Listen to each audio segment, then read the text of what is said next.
Support for the Legislative Gazette comes from New York State United Teachers, working to support students, educators, and public schools as the center of their communities through the Public Schools Unite Us initiative, and United University Professions, representing 37,000 academic and professional employees at SUNY campuses and teaching hospitals across New York State. Frederick E. Cole, President, uupinfo.org.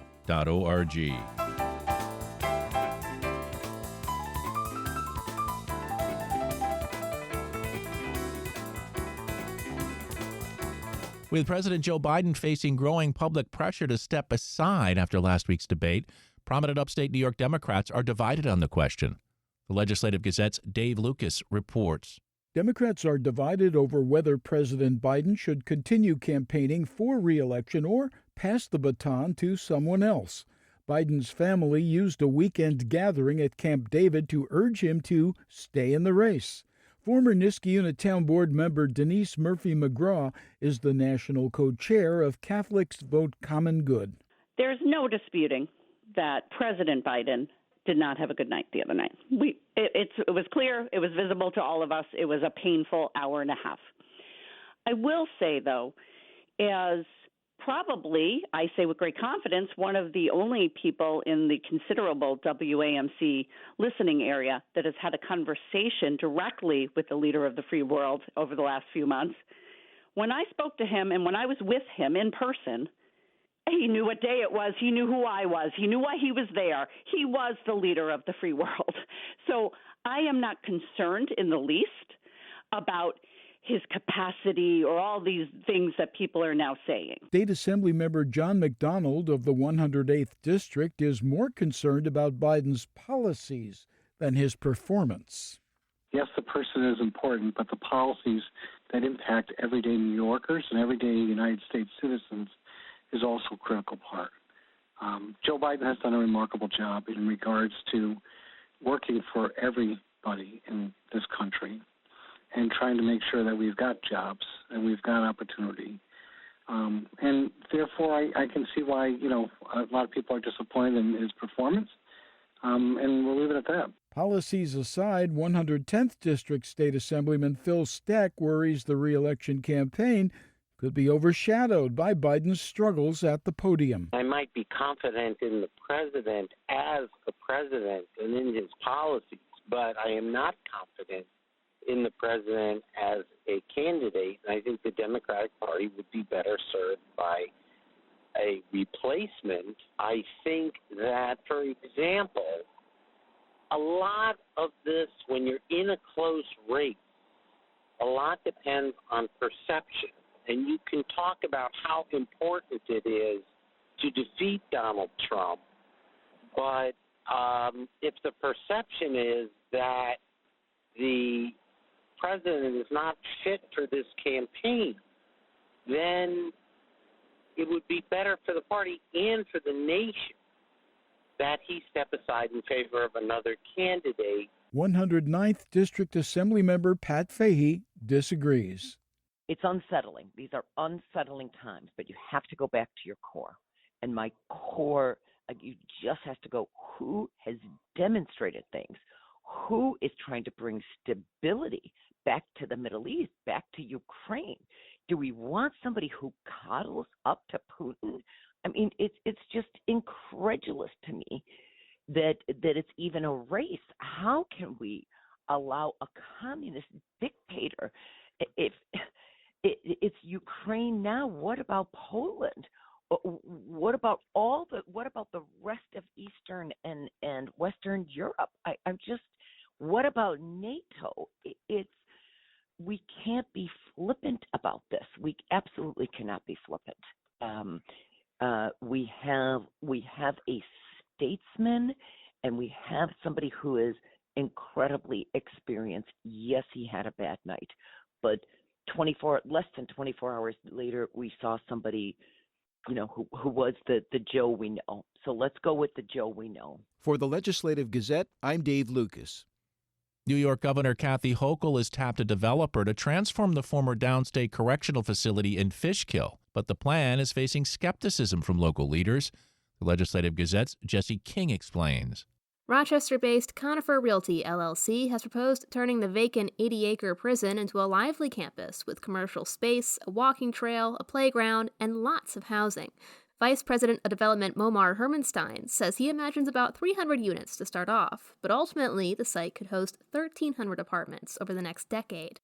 There's tons of infrastructure that can work for what we're planning on doing if we sort of retrofit it correctly, which I think is just an amazing opportunity when there's an existing asset that you can kind of overlay and build over it, especially something that was as intense as the downstate correctional facility. Hochul has proposed building on unused state land, including former prisons, to help combat the state's housing crisis. Downstate Correctional Facility was decommissioned in 2022. Hochul estimates its redevelopment will bring up to 200 construction jobs to the region.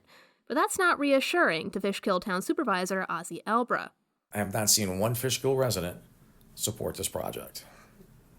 Not one. Albra, a fellow Democrat, says local officials have largely been in the dark on the deal, and the number of units proposed by Conifer would put significant stress on the town of Fishkill. He worries the increased population will clog traffic on Route 52. He says it might also require a new fire district, more police officers, and if enough kids are in the mix, new staff and classrooms at the Beacon City School District. The way this is set up is that the residents of Fishkill are going to be paying for higher school taxes, fire tax, police coverage, and they're going to be sitting in traffic longer without any benefit. The town board plans to vote on a position paper laying out its stance Wednesday.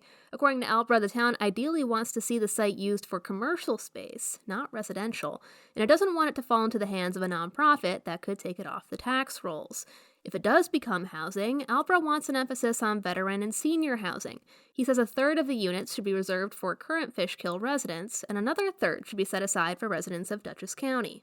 I'm a father of 4 kids, a 22-year-old, a 20, 17-year-old, and a 13-year-old. And my children can't afford to live here. And I think if we can work with the state to get local people to get preference for these apartments, I think we can move forward in getting something where the state gets what they want and the town and its residents get what we need. Hochul says the plan includes a number of permanently affordable housing units.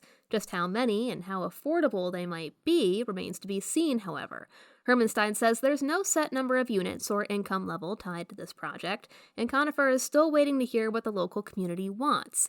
He envisions a lot of workforce housing at Downstate, at least to start. More of an affordable without the required restrictions affordable.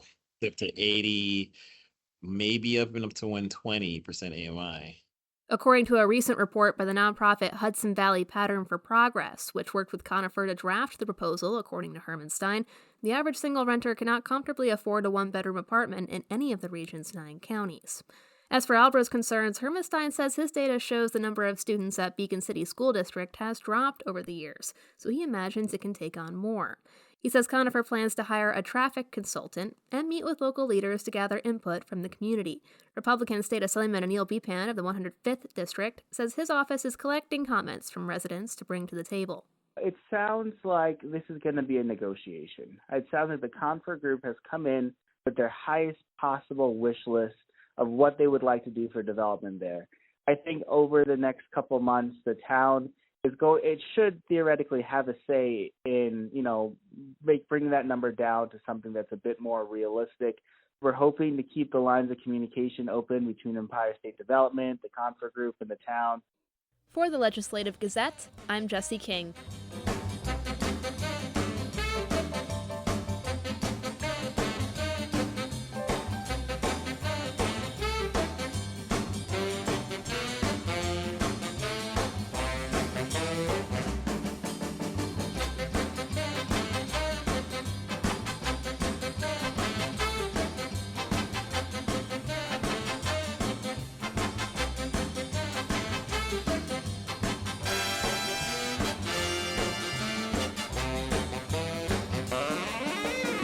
You are listening to the Legislative Gazette, a program about New York State government and politics. I'm David Gustina. This week I sat down with Deanna Fox. She's the new CEO of the New York Farm Bureau. We talked about the state of farms in New York and how farmers and farms fared in the recent legislative session. It doesn't matter what commodity you're working in, if you're a dairy farmer or you're a grains farmer, doing row crops, doing poultry, and doing aquaculture. It really doesn't matter what you're doing. The needs are the same, really, in any part of the state, whether you're in Buffalo or the North Country or Long Island. There's a lot of regulation in New York State, which makes it hard to farm. New York isn't always a very agricultural friendly state, and it's gotten progressively less friendly, I think, with some changes in politics. So people need more help. They need people to understand what farming is, what agriculture is, what the makeup of farms in New York State are. 99% of the farms in New York State are multi-generational family farms. Some of them might be big, but they're not factory farms. They're not corporate farms. They're run by your mom and your dad and your uncle and your cousin and your third cousin and your cousin once removed. Like, it's all very generational and family driven. And let's pause there because you're making a demarcation here. A lot of folks are attuned to the problem with factory farms and some of the pollution and even some of the problems that can happen with E. coli and other things. Now, there are protections, but there's not a lot of enforcement power, especially when you talk about the USDA. But in this case, you're saying most of the farms here in New York, they would be considered locally owned or regionally owned farms. They are. And there's a lot of regulation that comes on the environmental level, especially with water, related to municipalities. So there is federal oversight. There is state oversight, but there's a lot of county and municipal oversight. And our farms are primarily located in areas where there's fewer people. So there's more people doing multiple jobs, which means that your neighbor might also be your selectman for your town or your town supervisor or your code enforcement officer. So the interpersonal politics of running a farm also become very tricky. And so we try to help our farmers navigate that as well. Well, I believe I read the number one food stuff in New York is yogurt. Is that right? Well, dairy. Dairy. Yep, for sure. So we are one of the leaders in dairy in the country. Probably half of our farms in New York State, at least the ones represented by the Farm Bureau, are dairy farmers. And there's a lot of consolidation in dairy. So it used to be stanchion milking, maybe you had a couple hundred head of cattle that you were milking at any point. Now those farms are consolidating. There's fewer farms, but they're bigger. So it's a different operation than it was even 20 or 30 years ago. So the makeup of dairy farming has changed just in the operations. Now we have people who are milking their cows with robots. It's really amazing. The technological advancement in dairy farming is just incredible. It's unmatched in terms of other types of farming. But there's a lot of regulation around dairy farming because cows emit methane. They take a lot of water. It takes a lot of crop to feed them. So it's very highly regulated. And also we want to make sure that dairy stays safe. There is, issues related to avian flu, bird flu in dairy, not in New York State. Yep, so we far haven't not in seen New that York. yet, but it is in, I think, 12 other states throughout the country. So it's here and it's present, and there has to be regulation to make sure that our milk supply stays safe. Right now it is. But then you get involved with federal and state and local regulations. So what we do is we kind of help farmers figure out what those regulations are, what you can do on your farm to protect it. If you do get an infected herd, what you need to do to make sure that you're not spreading it to other cows, to other herds, to other farms.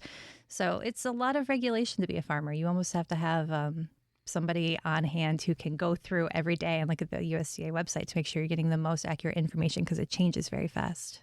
Let's talk a little bit about the end of session and the budget. What were you happy about when it came to legislation in the budget this year? Yeah, we actually had a fantastic year with our wins and the things that we tried to make sure didn't pass this year.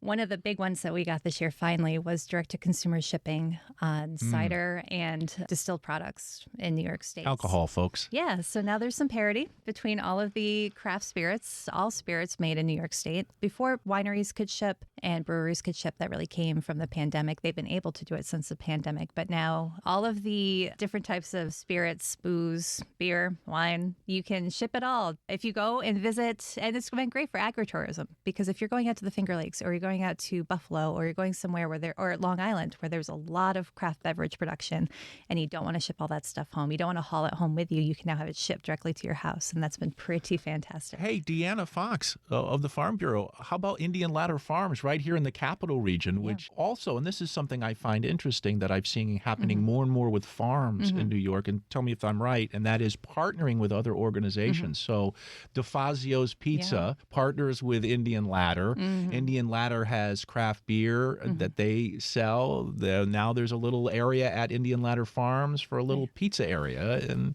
cafe. It's fantastic. So this is where you see a lot of farm diversification. We see a lot of that in our farms where once upon a time, maybe Indian Ladder was able to just sell apples. New York State is one of the top 3 apple producers in the country. But people now, they don't want to go and buy their Macintosh and their Cortlands and their Empire to make a pie. They're looking for the Honeycrisp and the Fuji and the Gala and the Pink Ladies and the things that have a shorter harvest period. So you have a more concentrated group of people who are coming to pick them. It's more concentrated if you're hiring labor outside of the farm to come and pick for your harvest. But then what? What do you do from there? The money isn't there to really just only do that. So now Indian Ladder is a great example. So they make cider, but then they started making beer. So they got their farm brewer's license. They're growing hops. So they've created another commodity. You can go and pick a number of different fruits and vegetables. You can. And now they're working with somebody like DeFazio's, who, we love from the Food Friday days. Yes. And bringing more people onto the farm for different reasons. But it lends a different level of, regulation and different understanding of what you need to do if you're going to branch into those other kind of agritourism. From the insurance underwriting perspective, it's a different type of insurance that you then need for your farms. The regulation, when you have people on farm consuming alcohol, what that looks like. So that's really what we do. We help our farmers figure out. And it's not just farmers. We have about 12,000 members across the state who are adjacent to farming, that work in agribusiness, or people that just support farming and want to give their, it's a pretty small fee, I think, for what you get as a Farm Bureau member. And we advocate tremendously for all of our members. That's Deanna Fox, the new CEO of the New York Farm Bureau.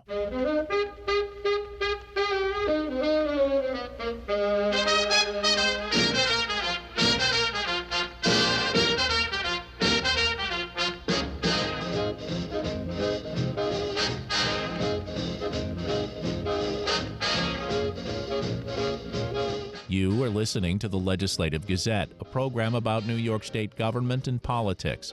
I'm David Guistina. Historic Saranac Lake is planning to celebrate an historic link between the Philippines and the Adirondack Village in August. In advance of the event, the group held a virtual meeting featuring the grandson of the first democratically elected president of the Southeast Asian nation. The Legislative Gazette's Pat Bradley has more.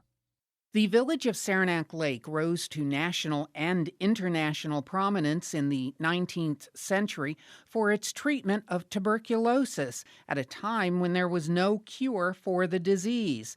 80 years ago, then Philippine President Manuel Quezon came to Saranac Lake for treatment and died there. New York University adjunct professor Louis Francia, who has written a history of the Philippines, says President Quezon was a pivotal figure in that country's history. He represented the transition from the Spanish era to the United States occupation / Commonwealth government.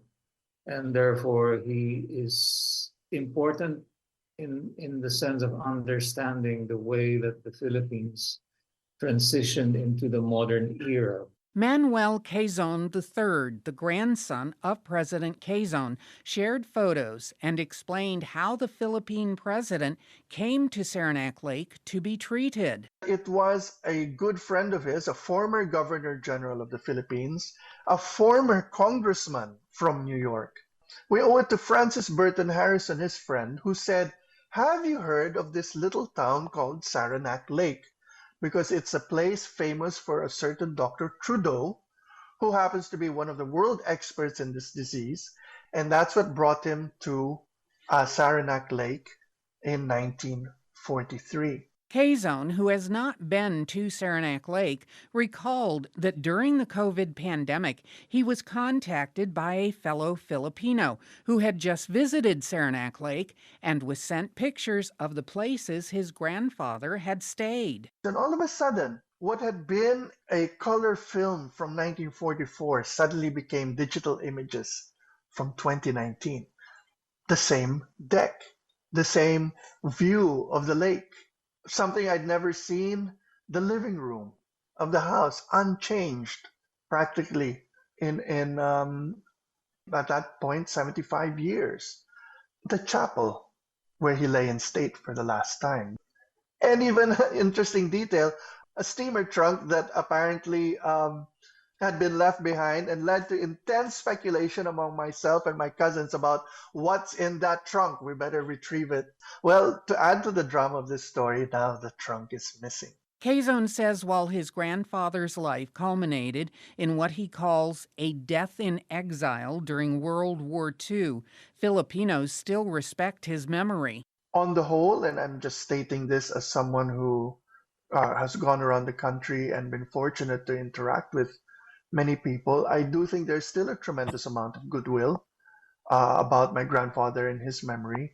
There remains a positive impression, if only because of his insistence on national pride and our national existence. Historic Saranac Lake Executive Director Amy Catania said the virtual meeting is one of a series leading up to a President Quezon History Day in Saranac Lake. It's going to be a day of a special museum exhibit, some dance performances, a ceremony to welcome important guests, and also some musical performances and Filipino food. So our little village is really excited to have this day on August 3rd. Historic Saranac Lake's President Quezon History Day is supported by a grant from Humanities New York. For the Legislative Gazette, I'm Pat Bradley. A controversial herbicide was used in Lake George for the first time after a judge declined to intervene. The Legislative Gazette's Aaron Shella-Levine has more on the controversy. Judge Robert Mueller, who had blocked the use of the chemical in 2023, denied a request for a permanent injunction against the Lake George Park Commission's proposed use of Priscillacor, which is deployed to combat invasive Eurasian water milfoil. Mueller was not very enthused to deliver his ruling to a courtroom largely packed with those opposed to the pesticide's use. I believe and know that I'm to follow these agency determinations. And I don't have the discretion to ignore them, and they're there, and they're clear, and they're easy to understand. I may not agree with them. I don't agree with them, but I don't have any science to support anything like that. I have the obligation here to act procedurally, and procedurally the application before me is to demonstrate irreparable harm, the likelihood of success on the merits, and balancing the equities. When I take all of those formulas together, I just can't conclude that the injunction that was issued ex parte should stand, and so that's my ruling. Following Mueller's decision, the LGPC had roughly 48 hours to apply the chemicals before its permit would expire. Had Mueller delayed his decision any longer, it would have been another year before Priscillacor could have gone in. After years of debate and legal challenges delaying the herbicide's application, Priscillacor was used in 2 bays in Lake George early the following morning. Dozens of locals who opposed the chemical's use lingered outside the courthouse. Yeah, devastated to say the least. People's drinking water should not be messed with so easily in a non-democratic process. Takayuki Kokabu is concerned what impacts long-term exposure to the chemical might have on his 15-month-old daughter, who is nestled in his arms. There is not enough caution in these things, especially when it comes to children, of toxic exposures going on all over the place, as we can see from just illness all over, and yet we tend to just err on the side of industry instead of health. Opponents, including the Lake George Association, point to a study by the Minnesota Department of Agriculture that links the herbicide to so-called forever PFAS chemicals. Proponents of the chemical's use say it dissipates to undetectable levels within days of application and does not impact other aquatic plants or animals. Dominic Jude owns Aqualogic, a company that specializes in hand-pulling invasive plants from lakes in the Northeast. He's one of the few people at the courthouse who supports the decision, even if it means putting him out of business. It is nearly impossible to eradicate milfoil through diver harvesting from specific areas. There is a limited effectiveness to it, and so this is really the only way to control the milfoil in our water bodies and to keep all Adirondack lakes safe. The Priscillacor came out in 2017. It's been incredible to observe. Again, we don't do Procellacor treatments or applications. We only talk about the effectiveness of diving.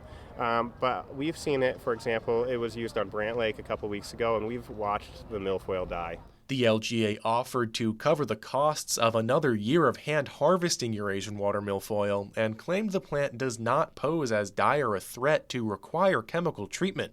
LGPC Executive Director Dave Wick promised continued transparency following the application. This has been utilized in hundreds of lakes throughout the Northeast and over 1,000 across the country. It's been used in Canada, Australia, New Zealand, all across Europe. So we're not doing a science experiment in Lake George. We're doing the smallest application of Procellacor that I've been able to find anywhere in the country, and we're doing it out of an abundance of caution, just to do 2 very small treatments.